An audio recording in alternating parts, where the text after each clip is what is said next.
안녕하세요. 공부하는 엄마 아빠 공파TV입니다. 오늘은 알뜰실버타운 고령자 복지주택의 무주택 적용 기준에 대해서 조금 자세하게 알아보겠습니다. 알뜰실버타운이란 정부에서 짓고 있는 고령자 복지주택과 공공실버주택을 말합니다. 어르신들을 위한 아파트가 이렇게 지어지고요. 그 아파트 1, 2층이 노인복지관으로 만들어집니다. 아파트는 어르신들의 편의와 안전을 위해서 설계하고 짓고 있고요. 복지관은 어르신들의 건강을 위해서 물리치료실, 운동실, 간호사실을 만들고 생활 지원을 위해서 가장 중요한 식당과 사우나, 카페가 만들어집니다. 문화활동 지원을 위해서 텃밭이나 영화관, 여러 교양 광장실을 갖추고 있고요. 이렇게 주거 서비스와 복지 서비스를 한 장소에서 함께 제공하는 좋은 복지주택입니다. 오늘 이야기는 무주택이 무엇인지, 무주택 세대 구성원은 무엇인지, 무주택 판정 기준은 무엇인지 조금 더 자세하게 알아보겠습니다. 무주택 세대 구성원이라 함은 세대에 속하는 사람 전체가 무주택인 세대의 구성원이라는 말입니다. 쉽게 이야기하면 세대를 구성하고 있는 모든 가족이 집이 없어야 합니다. 그 집에는 분양권도 포함이 됩니다. 즉 무주택이라 함은 주택이나 분양권이 없어야 합니다. 혼자인 경우에는 아무 상관이 없습니다. 그냥 본인만 생각을 하시면 되기 때문에. 그런데 가족들이 있습니다. 세대 구성원을 형성하는 사람은 본인 자신 신청자와 신청자의 배우자는 무조건 포함이 됩니다. 배우자는 주민등록을 함께 하고 있든 따로 돼 있든 상관없이 무조건 세대를 구성합니다. 주민등록이 따로 되어 있으신 배우자를 분리배우자라고 이름을 하고요. 그 다음 가족들입니다. 이렇게 법률 용어로 복잡하게 써 있는데 쉽게 표현하면은 아들, 딸, 며느리, 사위, 아버지, 어머니, 장인, 장모, 시아버지, 시어머니에 해당되시는 분들입니다. 이 분들은 신청자와 주민등록이 되어 있거나 신청자와 배우자와 주민등록이 되어 있으면 세대를 구성하게 됩니다. 부모님들과 자녀들과 주민등록이 되어 있으면 무조건 한 세대로 보고요. 그 구성원들이 전부 집이 없어야 합니다. 그리고 신청자의 배우자의 직계비속, 의붓 아들이나 의붓 딸, 그리고 그 배우자들은 신청자와 주민등록이 되어 있는 경우에만 세대 구성원으로 인정을 합니다.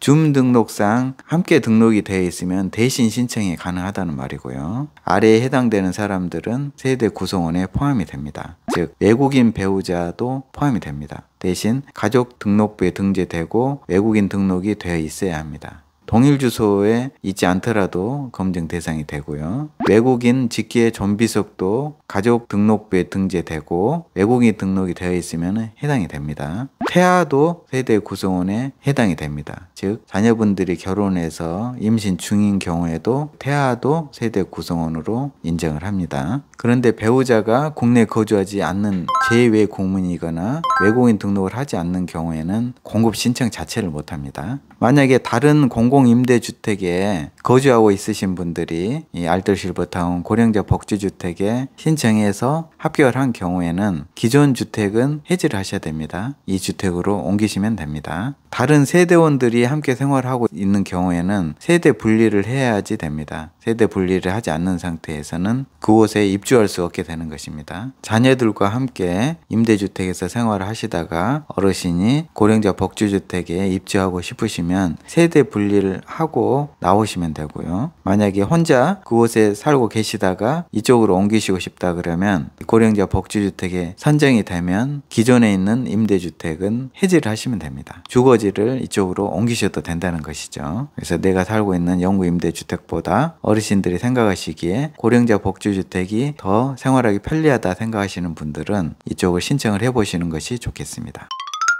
주택 소유를 확인하는 방법은 국가나 지자체가 보유하고 있는 공적 자료를 조회를 해서 모집일 이후 소유 여부를 확인합니다. 주택은 분양권까지 다 포함을 하고요. 공적 자료에 등재된 주택입니다. 분양권이 포함이 된다는 점을 유의하셔야 되고요. 소유 기준일이 중요합니다. 건물은 등기 접수일을 말하고요. 등기가 없는 경우에는 건축물 대장상 처리일입니다. 분양권 등은 공급 계약 체결일이나 매매대금 완납일이 소유 기준일이 됩니다. 주택이나 분양권 등을 소유권으로 보지 않는 경우가 있습니다. 무조건 무주택으로 인정해 주는 경우가 있습니다. 단 지분 소유를 하더라도 주택 소유로 인정이 됩니다. 당연한 이야기고요.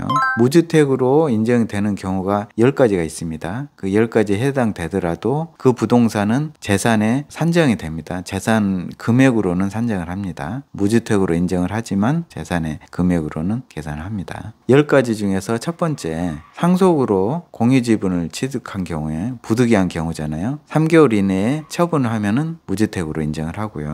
도시지역이 아닌 지역에 건축되어 있는 주택인 경우에는 몇 가지 사항을 확인을 해서 무주택으로 인정을 합니다. 이런 경우는 제가 설명하기도 어렵고 해당되시는 분이 직접 행정기관에 신청을 해서 되는지 안 되는지를 확인하셔야 됩니다. 20년 경과된 단독주택이나 85제곱미터 이하 단독주택, 그 다음 직계 존속이나 배우자로부터 상속 등에 의해서 이전받은 단독주택은 도시지역이 아닌 경우에는 한번 무주택으로 볼 수 있기 때문에 꼭 행정기관에 확인을 받으시면 좋겠습니다.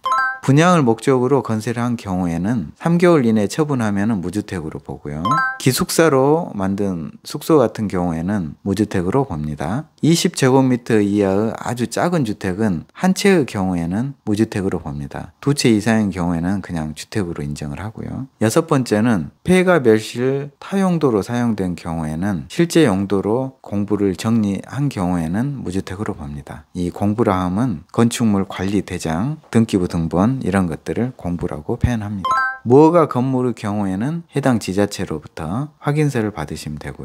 분양권 중에서 본인이 분양을 받은 것이 아니라 입주자 선정하고 남은 것을 선착순으로 공급받아서 소유하고 있는 경우에는 무주택으로 봅니다. 대신 해당 분양권을 매수한 사람은 해당이 안 되고요.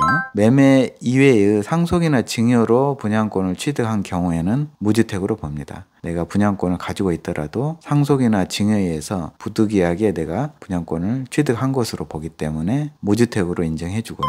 보유한 분양권 등이 이 날짜가 중요합니다. 2018년 12월 11일 전에 승인을 받았다든지 그런 경우에는 무주택으로 보는 경우도 있습니다. 그래서 내가 보유한 분양권이 2018년 12월 11일 전에 뭔가 관리처분 인가 신청이라든지 사업계획 승인이라든지 이러한 것들이 그 전에 했다. 그런 경우에는 무주택으로 볼 수 있기 때문에 해당 시군구청에 꼭 확인을 해보시면 좋겠습니다. 결론적으로 무주택 기준을 꼭 확인하셔야 됩니다. 오늘 영상이 좀 어렵긴 하지만 돌려보시고 내가 이 무주택에 해당될 것 같다 그러면 혼자서 고민하지 마시고 시군구청 담당 직원한테 꼭 가서 확인 받으시기 바랍니다. 모든 세대원의 주택 소유 여부를 확인하셔야 되고요. 그래서 집이 있는 가족과는 세대 분리를 하시고 자신의 집을 미리 처분을 하셔야 됩니다. 분양 공고일 기준으로 그 전에 처분이 돼야 합니다. 알뜰 실버타운 관련 공파TV에서 만들고 있는 영상 목록입니다. 꼭 확인하시고 다 보셨으면 좋겠습니다. 지역별로 정리를 하고 있고요.